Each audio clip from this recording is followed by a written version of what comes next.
अस्सलाम वालेकुम फ्रेंड्स, कैसे हैं आप सब लोग। उम्मीद करती हूँ आप लोग खैरियत से होंगे। नाज़रीन, अपने दूसरे टॉपिक के साथ आज मैं हाजिर हुई हूँ आपके सामने। पहले जो मैंने बनाई है पाकिस्तान के ऊपर अपनी वीडियो, आपसे माज़रत चाहूँगी कि थोड़ा सा मैं एंड में इमोशनल हो गई थी वीडियो बनाते हुए। अपनी वीडियो को सही तरह मैं जारी नहीं रख सकी। तो असल में बात ये है कि जिस इंसान ने ना अपना मुल्क खोया होता है या वो अपने मुल्क से दूर होता है तो उसकी फीलिंग्स कुछ ऐसे ही होते हैं। और ऑब्वियसली कि उसको ही अपने मुल्क की कदर पता होती है। तो उम्मीद करती हूँ कि आपने बुरा नहीं माना होगा। तो आप मेरी दूसरी वीडियो देखिए। और ये वीडियो जो है ये मैं मेडिकल एस्ट्रोलॉजी से कर रही हूँ, से रिलेटेड है। और ये मैं 2 प्लैनेट्स आज आपके सामने लेकर आई हूँ और इनको मैं एक्सप्लेन करूंगी मेडिकल एस्ट्रोलॉजी के हवाले से। सबसे पहले मैं सैटर्न की बात करूंगी। नाज़रीन, जो सैटर्न प्लैनेट है ना, उसको क्योंकि वो वट फैक्टर से ताल्लुक़ रखता है। जैसे कि मैंने आपको बताया था जब मैंने एरोवेटिक पे कुछ वीडियोस बनाई थी कि 3 फैक्टर्स होते हैं, वर्ट, पित्त और काफ। ठीक है। अब इसमें जो वर्ट फैक्टर है उसके अंदर सैटर्न, राहु और मरकरी आते हैं। लेकिन सैटर्न जो है वो इसको सबसे ज़्यादा मेन फोर्स माना गया है वॉट फैक्टर की। और सैटर्न का ताल्लुक जो है वो मेडिकल एस्ट्रोलॉजी में क्रोनिक डिजीज़ के साथ है। सैटर्न जो है वो डीजनरेशन से कनेक्टेड है, डीजनरेशन ऑफ टिश्यूज, जो बॉडी के अंदर टिश्यूज होते हैं, जो मसल्स होते हैं। इसलिए सैटर्न को जो है वो आर्थराइटिस का भी कारक माना गया है। यानी कि जो हमारे हड्डियां होती हैं उनके अंदर जेल होती है, ठीक है, और एक फ्लूइड होता है। तो सैटर्न क्या करता है कि अगर सैटर्न प्लैनेट किसी वजह से एफ्लिक्ट हो रहा हो चार्ट के अंदर, किसी के हॉरोस्कोप में, तो वो उसकी टीयर शुरू कर देता है। तो टिश्यूज की टीयर होने से, उनके डीजनरेट होने से ना ये आर्थराइटिस की बीमारी होती है। तो सैटर्न जो है वो इसका कारक है। इसके अलावा नाज़रीन, जो बॉडी के अंदर वेस्टेज होता है, अगर उसको प्रॉपर एक रास्ता ना मिल रहा हो डिस्चार्ज होने का, तो इसका ताल्लुक भी प्लैनेट सैटर्न से लिया जाता है। जैसे कि कॉन्स्टिपेशन का प्रॉब्लम होता है या बॉडी के अंदर जो है वो टॉक्सिन्स इकट्ठे हो जाते हैं और उनको जो है वो कोई डिस्चार्ज ना मिल रहा हो, तो इसका भी जो कारक है वो सैटर्न प्लैनेट को लिया जाता है।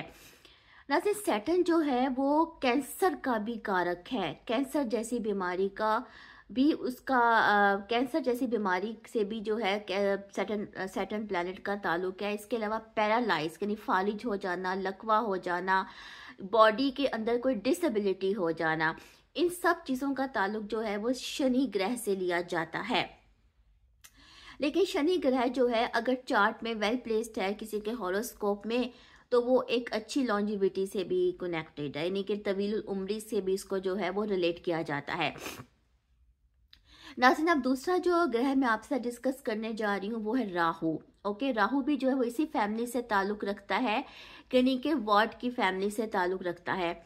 राहु का ताल्लुक जो है वो आप समझिए कि जैसे कि एपिडेमिक्स के साथ है, प्लेग के साथ। जैसे प्लेग की बीमारी दुनिया में फैली थी, ताउन की बीमारी जो दुनिया में फैली थी, या कोई भी जो पेंडेमिक होता है उसका ताल्लुक जो है, जो वबाई अमराज होते हैं, उसका ताल्लुक जो है वो राहु ग्रह से लिया जाता है।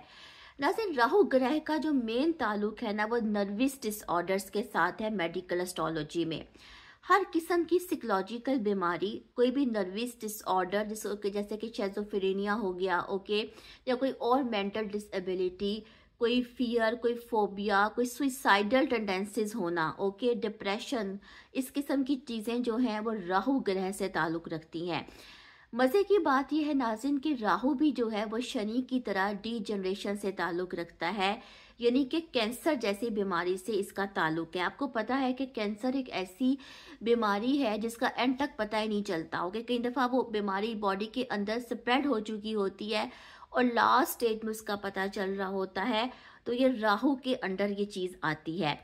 लेकिन राहु जो है ना वो उस बीमारी के इलाज के साथ भी कनेक्टेड है, यानी राहु का ताल्लुक जो है वो रेडियोलॉजी के साथ है, रेडिएशंस के साथ है, रेडियोथेरेपी के साथ है, और इसका ताल्लुक जो है वो केमियोथेरेपीज के साथ है, रेडिएशंस के साथ भी इसका ताल्लुक है, पॉइजन्स के साथ इसका ताल्लुक है।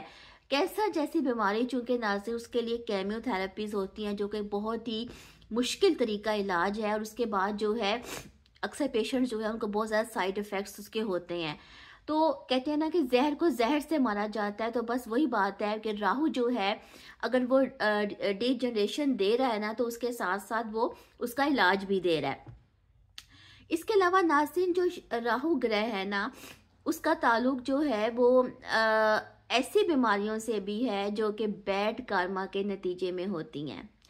आपको पता है कि राहु जो है वो कर्म के साथ उसका कितना गहरा ताल्लुक है। ओके, तो समटाइम्स इंसान की ज़िंदगी में समटाइम्स कुछ ऐसी चीज़ें आती हैं, कुछ ऐसी अफ्लिक्शंस आ जाती हैं, फिज़िकल लेवल पे भी आ जाती हैं, इमोशनल लेवल पे भी आ जाती हैं, साइकोलॉजिकल लेवल पे भी आ जाती हैं, जो कि उसके बैड कर्मों का नतीजा होती हैं, उसके बैड कर्म का नतीजा होती हैं। ओके, तो नाज़रीन की मेरी वीडियो थी जो मैंने शनि और राहु से रिलेटेड की। उम्मीद करती हूँ कि आप इससे कुछ ना कुछ सीखा होगा। इंशाल्लाह किसी और टॉपिक के साथ आती हूँ, तब तक के लिए अल्लाह हाफ़िज़।